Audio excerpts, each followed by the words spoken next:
Well, thank you for having me today. The royalty streaming segment is a relatively new segment in the mining space and the precious metal space, but it has evolved rapidly in the past decade or so since Franco-Nevada was spun out of Newmont back in 2007. It's now the biggest royalty streaming company in the space.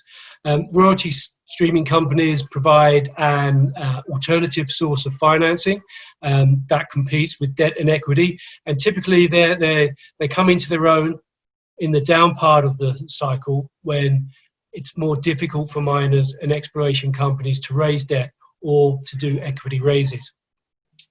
The royalty companies provide finance to mining companies and developers, and in return they receive a royalty or a streaming agreement, which in many ways is they provide cash now to the companies in return for participation in future uncertain income streams. And so that gives mining companies and developers a balance sheet boost, and it's non-dilutive, and it doesn't load up their balance sheet with debt. So that's one of the reasons why mining companies and development companies like taking or getting royalty streaming investment.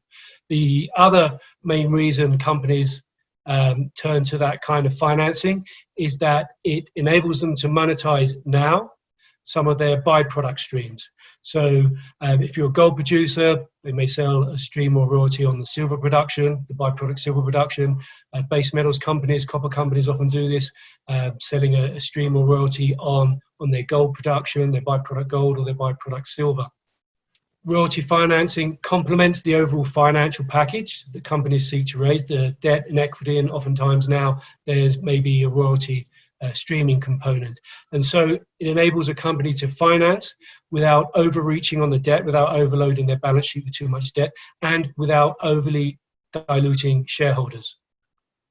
Now, for a royalty company, the beauty of these products is that they typically apply to a geographic area. And so they have the potential to continue earning long past the original investment thesis. So a royalty on a mine, when the royalty is created, the mine life may be sort of 10 years or 15 years or whatever, but miners typically are very good at finding more ore around their mines.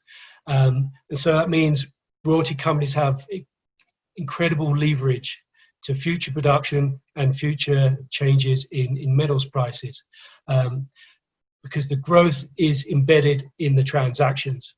So, for example, many mines, it's quite often the case that when you build a mine, the miner will sometimes over the course of the life double or even triple the amount of ore that is found and therefore that can be mined compared to when the mine build investment decision was made. And once in a while, they can find a massive amount of ore more, perhaps 100 times more. So that gives the royalty company extreme leverage on these deals and on these products, because they pretty much get all of that upside for free.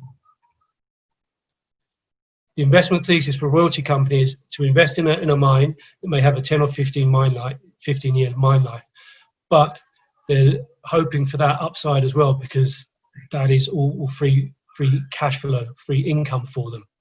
Another benefit for royalty companies, and this is a key thing for investors, is that they have many more assets in potentially many more jurisdictions. And so they have a lot more exposure and a lot more risk diversification, because their portfolio encompasses a much broader number of assets than even the biggest mining companies.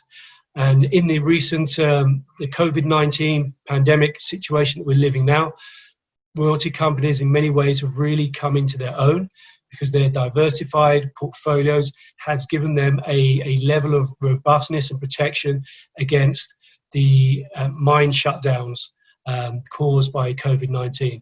So, for example, the past week or so, the majority of the royalty streaming companies have reported their second quarter results, and despite the fact that some of their portfolios were impacted by temporary stoppages due to COVID-19, they've reported very, very good results because the overall portfolio performed very well.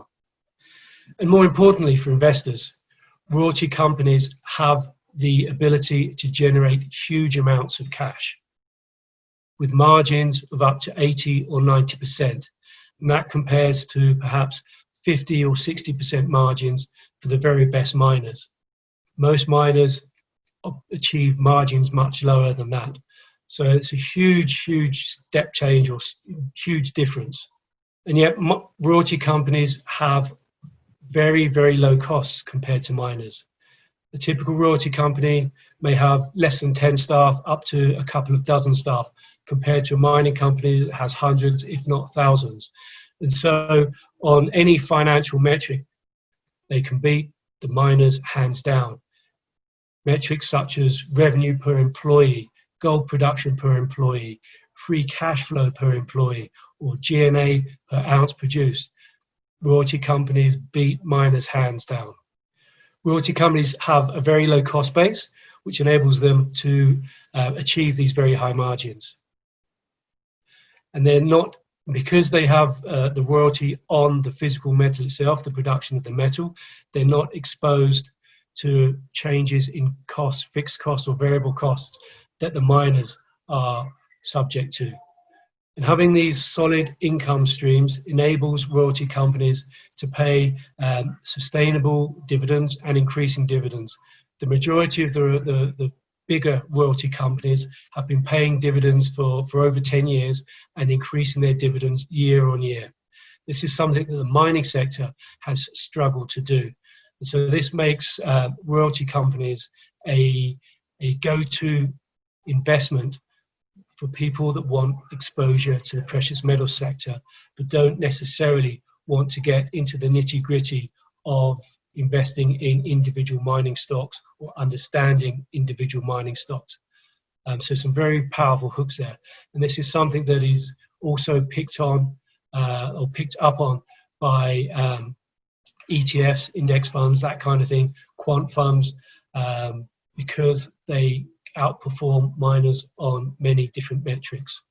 Traditionally, royalty and streaming companies filled a gap in the financing spectrum when debt finance and debt finance and equity finance was not available. And so one would think that as metal prices rise, as company share prices rise, debt becomes more available from the banks and equity financing becomes more feasible because the amount of dilution is lower. So in some ways, it's more difficult it's more challenging for royalty companies to pick up new deals in a rising metal price environment. But conversely, when developers are able to finance, to raise debt and raise equity, it means projects have a chance of moving forward and into production. And if there's already a royalty on them, that's great for the royalty companies because it means that royalty has a line of sight on being monetized.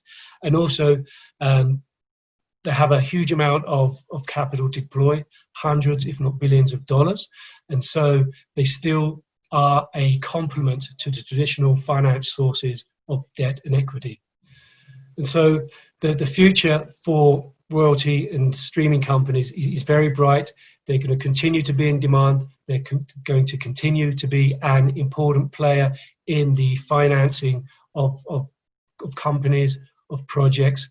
They're here to stay. And they're also being a force for good in terms of forcing mining companies to up their game in terms of reducing G&A, returning funds to shareholders through dividends and other things to improve their overall competitiveness and performance. Thank you very much.